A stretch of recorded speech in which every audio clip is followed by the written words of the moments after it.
Hello, I am ChessChuck. I'm glad to see you here. In this lesson, we are going to learn how to attack the opponent's pieces. To win the game, it is super important to eliminate your opponent's army by capturing pieces and removing them off the battlefield. But to capture pieces, you need to attack them first. Okay, let me not bore you with too much talking and let's start attacking. The trick in chess is to find a poorly protected piece and threaten to capture it. In this position, the black rook is trapped between the pawn and the knight. What is the best strategy for white to launch an attack? Can you guess why it is actually better to attack the rook with the knight instead of a bishop? Well, if you attack the rook with your bishop, black knight can jump out to f6, sacrificing itself like a great soldier just to save a more valuable rook. And if you launch an attack with the knight, then the black rook has no chance to escape being captured. This brings me to an important lesson. Just because you see a good move, there may be an even better move. Take your time and think before moving your pieces. One wrong move in chess may cost you the game. My personal favorite attacking strategy is the double attack. This is a brilliant strategy where your piece moves and simultaneously threatens two or more of your opponent's pieces in a single move. In this position, if the white pawn advances to f5, it is threatening to capture the enemy rook and knight. If one of these pieces decides to run away, the pawn will simply capture the other piece. This type of attack by a pawn is called a fork. Like using a fork, the pawn is threatening to eat both pieces. Remember, in chess, you can only make one move at a time. Therefore, if you are attacking two pieces at once, your opponent may not be able to save both of them. Here is a bit more advanced example of a nasty double attack. In this position, white queen is looking at the unprotected knight and a king that needs to be put in check. So first the queen moves to d8, check. The king is forced to run away to h7, the only square available to him. Then the queen checks the king on d3, while simultaneously attacking the knight on c4. Bam! Double attack. The poor king needs to be defended either by a pawn or by running away, and the queen happily captures the knight on the next move. In this position, the black king and queen are standing on the same diagonal.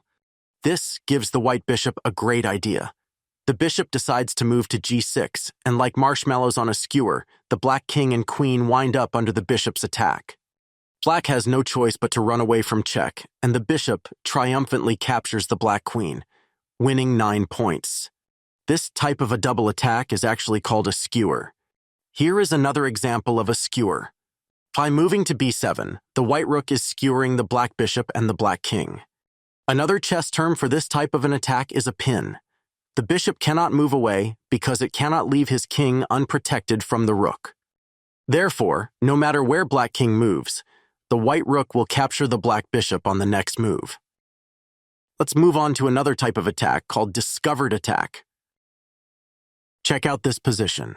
In this position, the white bishop has an excellent move to c5. The bishop is attacking the queen, while simultaneously opening up the e-file for the rook to give the black's king a check. The black king has to get out of the check, and the white bishop simply captures the queen. Here is another example of a discovered attack. In this situation, black possesses an advantage with a rook versus bishop, but notice the white bishop conspicuously looking at the black king through his own king. If the white king moves to c5 to attack the black rook, the white bishop is now simultaneously checking the black king. When the black king runs away from check, the rook gets captured. Hope you learned a lot about attacking. Now on to the final challenge. Here we have seemingly an absolutely equal position, especially if white trades rooks. However, white has an incredible attack here. By moving the queen to f5, attacking both the queen and keeping the attack on the rook, the white's queen actually sacrifices herself. Seems incredibly crazy, but if the black queen captures the white queen, the white rook captures the opposing rook, attacking the black king. The only move black has is to give up the queen on f8. Of course, then white captures the black queen and announces checkmate. Wow, that was a lot of information. As you can see, there are many ways to attack opposing pieces and try to capture them. It is up to you to create super dangerous attacks and put your opponent under pressure and win the game. Keep practicing, and we will be back with more fun ways to win. Let us know your thoughts in the comments below, and don't forget to give us a like and click subscribe. See you next time.